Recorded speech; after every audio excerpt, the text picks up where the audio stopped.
Hello there, dear viewer, and welcome to Pivotal Media. Halloween is soon to be upon us, or perhaps it already happened, depending on if I uploaded this video on time. But as such, I feel like this is an appropriate time to look into this spooky mishmash of a holiday and see how it truly developed. Magic, monsters, ghouls, and goblins. The traditions of Halloween come from many sources and many centuries. Yet there may be more to it than meets the eye. I'm Boston Edler, and this is Pivotal Media.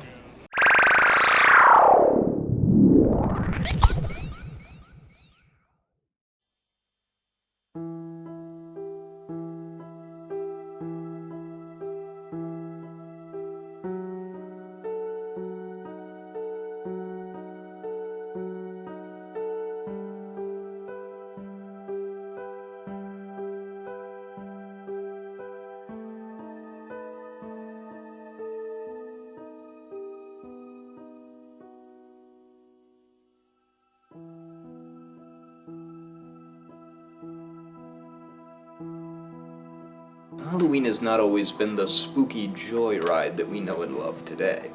It has its origins in the Catholic celebration of All Hallows' Eve, which was essentially nothing more than the day prior to All Saints' Day, a day on which observers could pay tribute to all saints, regardless of whether or not they had a feast day of their own. This somber holiday was originally intended to be celebrated on May 13th, however, Pope Gregory III moved it to November 1st. His reasoning was largely unknown, although it may, believe it or not, have had something to do with trying to replace the Celtic pagan holidays with something a little bit more holy in his eyes. Needless to say, it didn't work. Due to its association with honoring those long lost to death, its timing in the depths of autumn, and the Celtic pagan holidays honoring the dead, it wasn't long before Halloween had a strong association with mortality.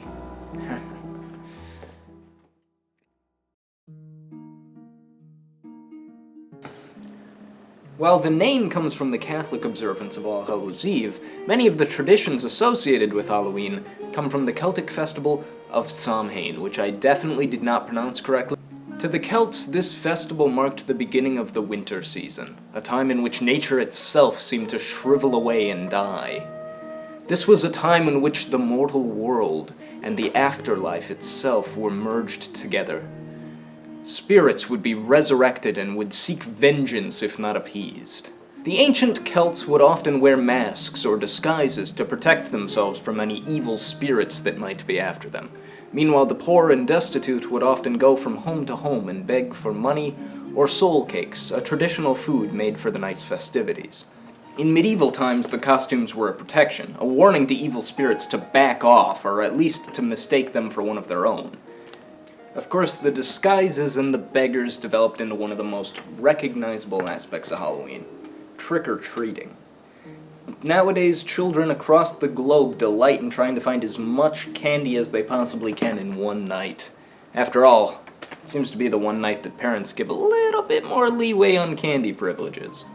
After roots going back millennia in the British Isles, Halloween was soon to take a trip across the pond to a new world: America.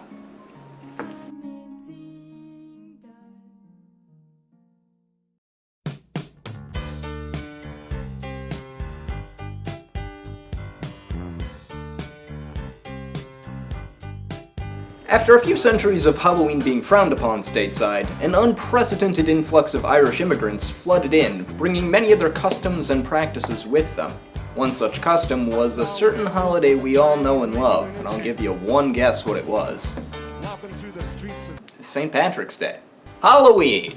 Upon reaching the States, parents were initially extremely skeptical of their children dressing up in costumes as monsters and going from door to door asking for candy from strangers, which, I mean, can you blame them?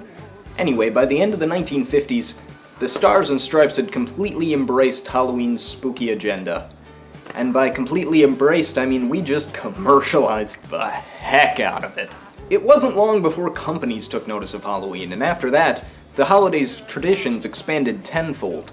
You had holiday-specific candies, decorations, Halloween movies, scandalous costumes for adult parties, haunted houses, fog machines, and all kinds of licensed costumes.